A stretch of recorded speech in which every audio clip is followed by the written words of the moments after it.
সত্যি এই বছর আমাদের কৃষ্ণনগরে ঠাকুর মুখ তুলে চেয়েছেন। হ্যাঁ মহারাজ, ধান একেবারে পরিপূর্ণ হয়েছে। তা কবে ধান কাটা হবে পুটির বাবা? ধান তো একেবারে পেকেই এসেছে, সপ্তাহখানেকের মধ্যে ধান কাটতে হবে। বেশ বেশ, তাহলে তো ভালোই হলো।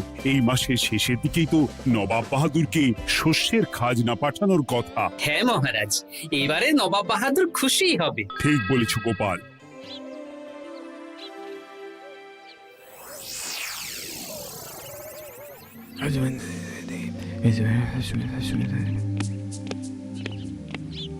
প্রণাম খাম্বাজরাজ। ওই তো কৃষ্ণনগরের মন্ত্রী চলে এসেছে। ও, এর কথাই তুমি বলেছিলে? হ্যাঁ, ওই রাজ্যের সব খবরাখবর আমায় দেয়। ইনি কে? ইনি হলেন জমিদার কেশকান্ত বর্মন, আমার রাজ্যেরই দক্ষিণ পশ্চিম গ্রামের জমিদার, আমার প্রিয় বন্ধু। নামটা বেশ অন্যরকম, কেশকান্ত। আসলে ওদের বংশ পরম্পরায় সকলের উন্নত ঘন কেশ আছে, তাই ওদের পরিবারের সবারও নামে একটা করে কেশ আছে। আমি খাম্বাজ রাজের সৌমিত্র এবং সুপরামর্শদাতা। কিছুদিন আগে আমার মাথায় খুব খুশকি হচ্ছিল, মাথার চুল পাতলা হয়ে আসছিল। কিন্তু আমার পরামর্শে একটা তেল মাখতেই মহারাজের মাথার চুল এখন ঘন হয়ে উঠেছে, আর কোনো সমস্যা নেই। বাবা বাবা, ভালো ভালো ভালো। এবার তাহলে কাজের কথাটা বলে দিন। এবারে তো শুনলাম তোমাদের রাজ্যে অনেক ধান উৎপাদন হয়েছে, তাই স্বাভাবিকভাবে নবাব বাহাদুরের কাছে রাজস্ব অনেক বেশি দেবে, কি তাই তো? হ্যাঁ, এবারে রাজস্ব দানে কৃষ্ণনগরই প্রথম হবে। না, তা হবে না। নবাবের কাছে অত ধান পৌঁছবে না, এমনকি কৃষ্ণচন্দ্রের কাছেই চাষিরা বেশি ধান রাজস্ব দিতে পারবে না। সেটা কি করে হয়? পাকা ধানে মই দিতে হবে। বললাম না, ও আমার সুপরামর্শদাতা। হ্যাঁ, আমার মন্ত্রীকে বাণিজ্যের কাজে বাইরে পাঠিয়েছি কিছুদিন, তাই কেশকান্ত মাঝে মধ্যেই আমার কাছে আসে, গল্প গুজব করে আর সুপরামর্শ দেয়। কিন্তু আমি কি করব? তুমি রাতের অন্ধকারে চাষিদের ধান জমিতে পাকা ধানে মই দিয়ে দাও, এমন ভাবে কাজটা করবে যাতে কাক পক্ষীতেও টের না পায়। আর তাতে আমার লাভ? প্রত্যেক বছর নবাব রাজস্ব দানে বিজয়ীকে 3000 মোহর দেয়, আমি তোমাকে তার থেকে 1000 মোহর উপহার দেব। 1000 মোহর? হ্যাঁ হ্যাঁ, যাও যাও যাও, কাজটা শুরু করে দাও। আচ্ছা।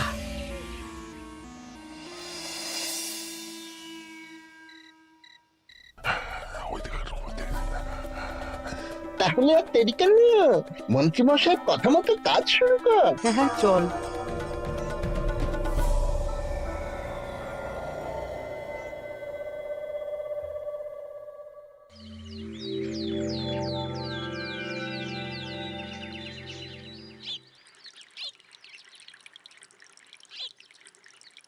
এবারে তো চাষাবাদ বেশ ভালোই হয়েছে।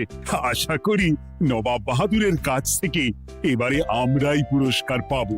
হ্যাঁ মহারাজ, সারা বাংলায় কৃষ্ণনগরের মতো উৎপাদন এই বছরে কোথাও হয়নি। সর্বনাশ হয়ে গেছে মহারাজ, সর্বনাশ হয়ে গেছে। কি সর্বনাশ হয়েছে গো পুটির বাবা? গতকাল রাতে আমাদের সব জমির পাকা ধানে মই দিয়ে দিয়েছে। সে কি? এবার আমরা কি করব মহারাজ? কাদের কাদের জমিতে হয়েছে এসব? যেই জমিতে তাকাবেন সেই জমিতেই এই কাণ্ড, ধান ঝরে সব মাটিতে পড়ে আছে। এবার আমরা কি করব? হায় হায় হায়, এবার আমাদের রাজ্যের কি হবে? নবাব বাহাদুরকে তো জবাব দিতে পারবো না। বড় বিপদ হয়ে গেল, রাজ্যে গ্রহের প্রকোপ নেমে এলো। ও, আর কদিন পরেই আমার টেকে আসবে 1000 মোহর। ঠিক আছে, তোমরা সবাই এখন বাড়ি যাও। না, আমার মন মেজাজ ভালো নেই।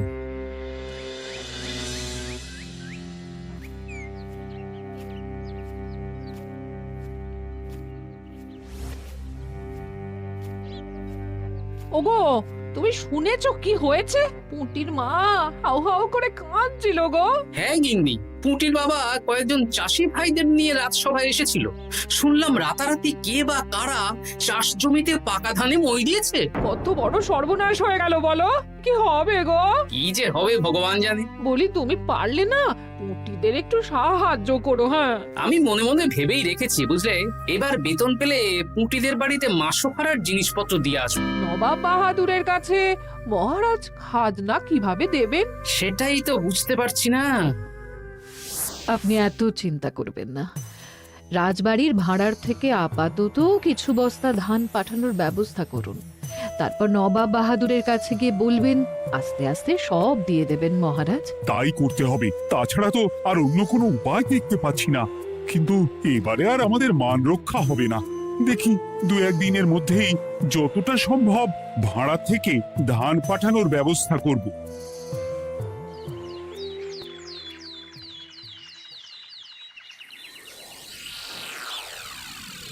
এই বছর 10,000 বস্তা ধান রাজস্ব এসেছে খাম্বাজ রাজ্য থেকে, 7,000 বস্তা ধান এসেছে বর্ধমান রাজ্য থেকে, আর মাত্র 100 বস্তা এসেছে কৃষ্ণনগর থেকে। তাই এই বছরের বিজয়ী রাজ্য হচ্ছে খাম্বাজ রাজ্য। খাম্বাজ রাজ্যের রাজার হাতে 3,000 মোহর উপহার হিসেবে তুলে দিচ্ছেন। আর কৃষ্ণচন্দ্র, তোমার রাজ্যের এরকম হাল কেন? এবারে আমাদের সমস্ত রাজ্যের পাকা ধানে কেউ বা কারা মই দিয়ে দিয়েছে। সেসব তোমার মাথা ব্যথা। আমার ধান কোথায়? 100 বস্তা ধান রাজস্ব, কম করে 800 বস্তা ধান রাজস্ব দেওয়ার কথা, কিন্তু তুমি তোমার কথার খেলাপ করেছো। এই বছর আমি নিরুপায় জাহাপানা। আমিও নিরুপায়। হয় তুমি আগামী 1 সপ্তাহের মধ্যে আমাকে 5,000 মোহর দেবে, নইলে কৃষ্ণনগরের সিংহাসন থেকে সরে যাবে। এত বড় শাস্তি দেবেন না নবাব বাহাদুর। আপনি অন্তত মাস 6 সময় দিন, আবার ধান চাষ করিয়ে আপনাকে প্রাপ্য ধান দেওয়া হবে। বেশি কথা বলছো কৃষ্ণচন্দ্র। তুমি 5,000 নয়, 6,000 মোহর 1 সপ্তাহের মধ্যে দেবে। বেটা গোপাল বেশি পাকা, অত কথা বলতে কে বলেছিল? গোপাল, এটা তুমি কি করলে? হায় হায় হায়! সর্বনাশের সময় যখন ঘনিয়ে আসে, তখন বিপদের ওপর বিপদ এভাবেই আসে। আমার পাওনা। আরে এখন না, তোমাকে পাঠিয়ে দেব। ওই দেখুন, খাম্বাজ রাজের সাথে কথা বলছে। এখন বেশি কথা বললে কৃষ্ণচন্দ্র আর গোপাল সন্দেহ করবে। চলুন তো দেখি ওখানে গিয়ে কি কথা বলছে। কি কথা বলছো মন্ত্রী? মন্ত্রী আমায় বিজয় অভিনন্দন জানাচ্ছিল। বিজয় অভিনন্দন তো উপহার পাওয়ার সময় জানাতে পারতেন মন্ত্রী মশাই। যাই হোক, আপনাকে তো ঠিক চিনতে পারছি না। আমার নাম কেশকান্ত, আমি খাম্বাজ রাজ্যের দক্ষিণ পশ্চিম গ্রামের জমিদার। কেশকান্ত আমার বিশেষ বন্ধু। আপনার কেশ নিয়ে বেশ ভাব দেখছি। হ্যাঁ, ওই কদিন আগে তো খাম্বাজ রাজের মাথার চুল পাতলা হয়ে আসছিল, খুশকি হচ্ছিল আর কি। তো ওনার পরামর্শে একটা তেল মেখেই তো খাম্বাজ রাজের আবার ঘন কালো চুল ফিরে এসেছে। কেশকান্ত জমিদার হতে পারে, কিন্তু ওর অর্থনৈতিক অবস্থা তাবর রাজাদের থেকে অনেক ভালো। কয়েক হাজার বিঘা জমির মালিকও, তার সাথে চুলের তেলের ব্যবসা করেও হাজার হাজার মোহর রোজগার করে। এই, এখন চুল নিয়ে চুলোচুলি না করে চল কৃষ্ণনগরে ফিরি। এমনিতেই মন মেজাজ খারাপ, 1 সপ্তাহের মধ্যে আবার 6,000 মোহর জোগাড় করতে হবে। হ্যাঁ, চলুন চলুন।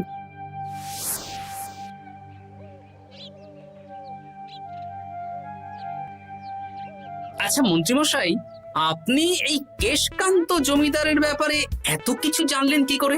ওনার সাথে তো আমাদের আজই প্রথম দেখা। হাওয়ায় কত খবরই ভেসে আসে, সেরকম আমার কানেও এসেছিল। এসব বাদ দাও।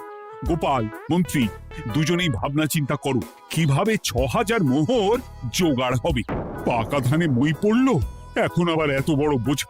আমার কাছেও মহারাজ বেশি অর্থ নেই, সব মিলিয়ে মিশিয়ে ওই 150 থেকে 200 মোহর মতো আছে বাড়িতে। যদি বেশি থাকতো আমি আপনাকে নিশ্চয়ই সাহায্য করতাম মহারাজ। তাও করতেন কিনা সন্দেহ। তুমি চুপ করো। মন্ত্রীমশাই ওই লোকটাকে জানলো কি করে? এই লোকটাকে তো আগে দেখারই কথা না। না, ব্যাপারটা নিয়ে ভাবতে হবে। চলুন চলুন।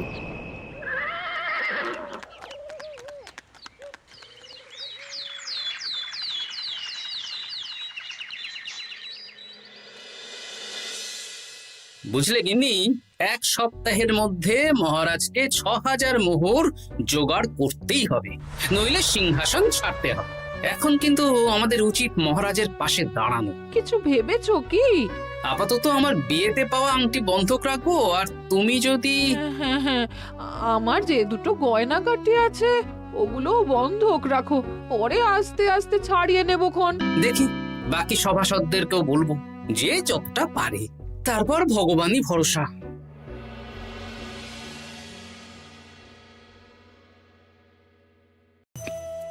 আপনি এত চিন্তা করবেন না মহারাজ। চিন্তা না করে কি আর কোনো উপায় আছে? সিন্ধুকে যা আছে তা দিয়ে 3000 মোহর হয়ে যাবে, কিন্তু তারপর আর কি করব? এবার কি নিরুপায় হয়ে জায়গা জমি বিক্রি করতে হবে? কিছু একটা করতেই হবে।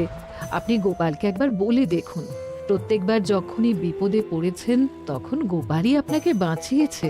দেখি আগামীকাল রাজসভা শুরু হওয়ার আগে গোপালের সাথে ব্যাপারটা নিয়ে আলোচনা করব।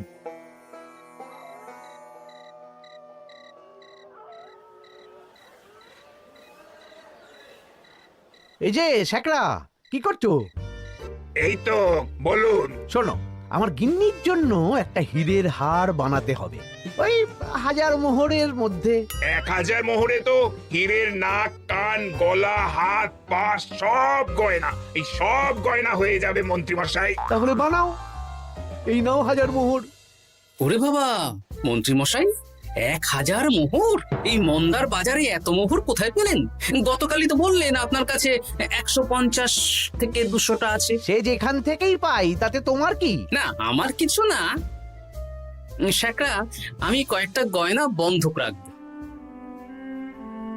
দেখি কি আছে। এই সব মিলিয়ে এতে আমি 15 মোহর দিতে পারবো। বেশ, তাই দাও। আমি ধীরে ধীরে শোধ করে গয়নাগুলো ছাড়িয়ে নেব। হ্যাঁ, মন্ত্রীর ব্যবহারগুলো বেশ সন্দেহজনক লাগছে।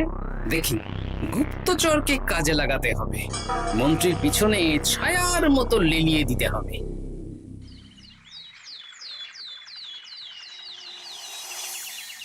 মহারাজ, আমি চেষ্টা করছি আপনার এই মোহর কিভাবে জোগাড় করা যায়, আপ্রাণ চেষ্টা করছি। দেখো, আমি 3000 মোহর পারবো, কিন্তু তার বেশি হলে জায়গা জমি বেচতে হবে, হাতে যে বেশি দিন সময়ও নেই। আচ্ছা মহারাজ, দেখছি। তবে মন্ত্রীমশাই চাইলেই আপনাকে 1000 মোহর দিয়ে সাহায্য করতে পারতেন, কিন্তু উনি তা না দিয়ে ওনার গিন্নির গয়না বানাচ্ছেন, হীরের গয়না।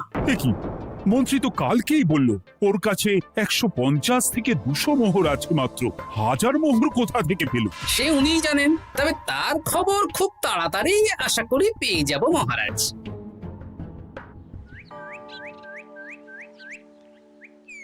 কাজটা একদম ঠিক করলেন না মন্ত্রী মশাই। আপনার কথা শুনে আমরা সবার জমির পাকা ধানে মই দিলাম, কিন্তু আমরা একটা পয়সা পেলাম না। আপনি যে এই কাজ করার জন্যে খাম্বাজ রাজার কাছ থেকে ওই 1000 মোহর উপহার পেলেন, সেটা দিয়ে গিন্নির গয়না বানাতে দিলেন, কিন্তু আমাদের বেলায় লবডঙ্কা। এ তোদেরকেও দেবো, একটু সবুর কর, আগে গিন্নির মাথাটা ঠান্ডা করি। না না, আমাদের এক্ষুনি চাই। আরে এক্ষুনি কি করে দেবো, আমার হাত খালি। আচ্ছা আচ্ছা, ঠিক আছে, এই নে 2 মোহর ধর, 2 ভাই ভাগ করে নে, পরে আরো দেবো। এটা কিন্তু ঠিক না। এসব আলোচনা খোলামেলা জায়গায় করা উচিত না।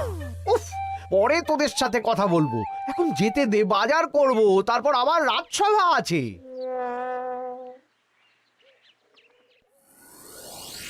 আচ্ছা, এই ব্যাপারটা মহারাজকে আর গোপাল দাদাকে জানাতে হবে।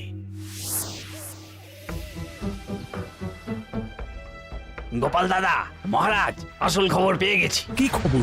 আমি একটু আগে শুনলাম। কাজটা একদম ঠিক করলেন না মন্ত্রী মশাই।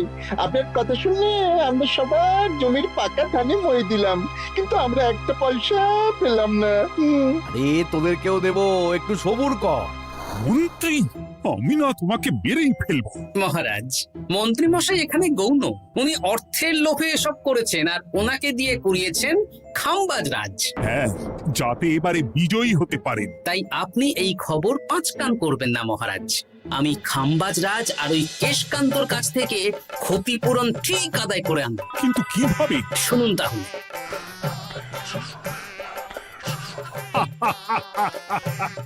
দারুণ বুদ্ধি। তাহলে এখন আসি মহারাজ, কাউকে কিচ্ছু বলার দরকার নেই।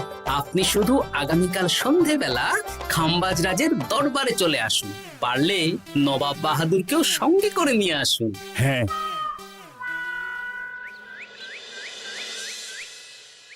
প্রণাম খাম্বাজ রাজ, কে আপনি?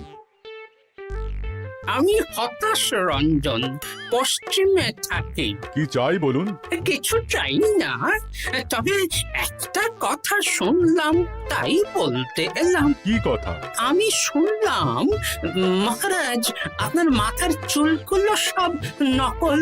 আমার এত সুন্দর চুল সব নকল? ফাজলামো হচ্ছে। আমি যদি প্রমাণ করে দিই আপনার চুল নকল, তাহলে কি? তাহলে আপনি আমাকে 100 মোহর দেবেন, আর প্রমাণ না করতে পারলে আমি আপনাকে 100 মোহর দেব।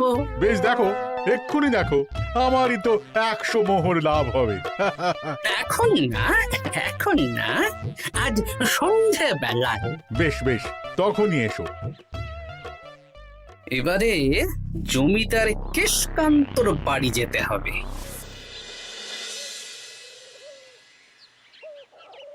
জমিদার মশাই বাড়ি আছেন?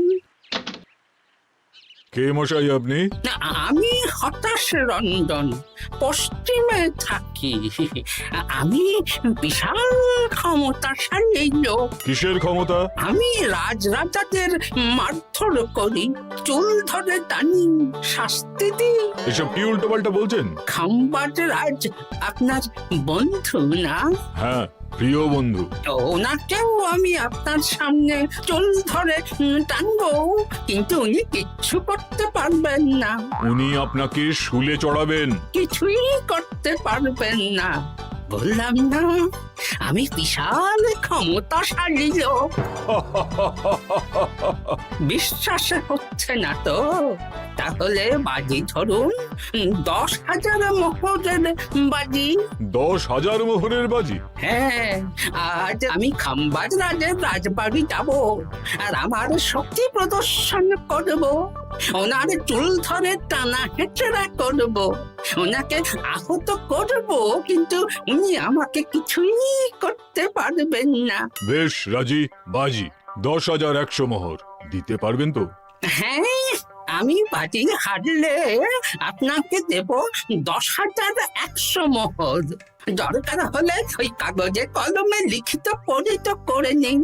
বেশ, তাহলে তাই হোক। কিন্তু হ্যাঁ, একটা কথা, আমি শক্তি প্রদর্শন করার আগে থেকে প্রক্রিয়া চলাকালীন সময় পর্যন্ত আপনি খাম্বাজ রাজের সাথে কোনো কথা বলতে পারবেন না। বেশ বেশ।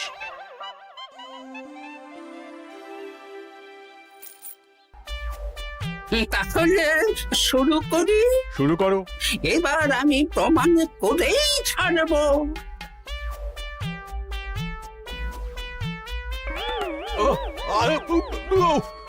লাগছে লাগছে, বাবারে, লাগছে এই সেরেছে। লাগছে, এ তো সত্যি সত্যি চুল ধরে টানছে। লাগছে লাগছে, বাবারে, বাবা। ওরে বাবা রে বাবা, কি শক্ত! এ কি, খাম্বাজ রাজ কিছুই তো বলছেন না, তাহলে কি আমি হেরে গেলাম? না না খাম্বাজ রাজ, আমার ধারণা ভুল, যা শুনেছি তাও ভুল। এবার বিশ্বাস হলো তো? দাও দাও, এবারে 100 মোহর দাও। দিন কেশকান্ত মশাই, আমাকে 10,100 মোহর দিন। এ কি, ও তোমাকে 10,100 মোহর কেন দেবে? ওনার সাথেও তো বাজি ধরেছিলাম। কি বাজি? আপনার এখান থেকে বেরিয়ে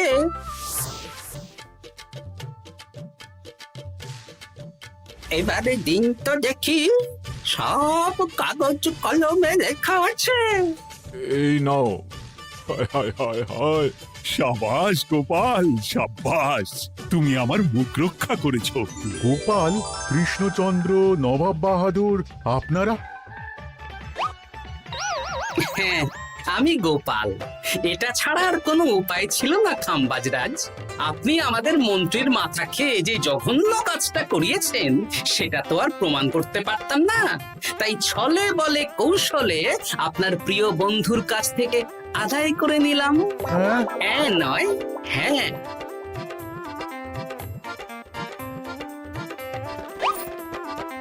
এই নিন মহারাজ। এতে কত মোহর আছে? 10,100 মোহর। এর থেকে 100 খাম্বাজরাজকে দিন, 6,000 নবাব বাহাদুরকে, আর বাকিটা আপনার কাছে রাখুন। এত ধান নষ্ট হলো। কৃষ্ণচন্দ্র আমাকে সবটা বলেছে, আর ওর মন্ত্রীকেও নিয়ে এসেছি। ধোলাই খেয়েই সব বলে দিয়েছে। এই কে আছো? কৃষ্ণনগরে মন্ত্রীকে নিয়ে এসো।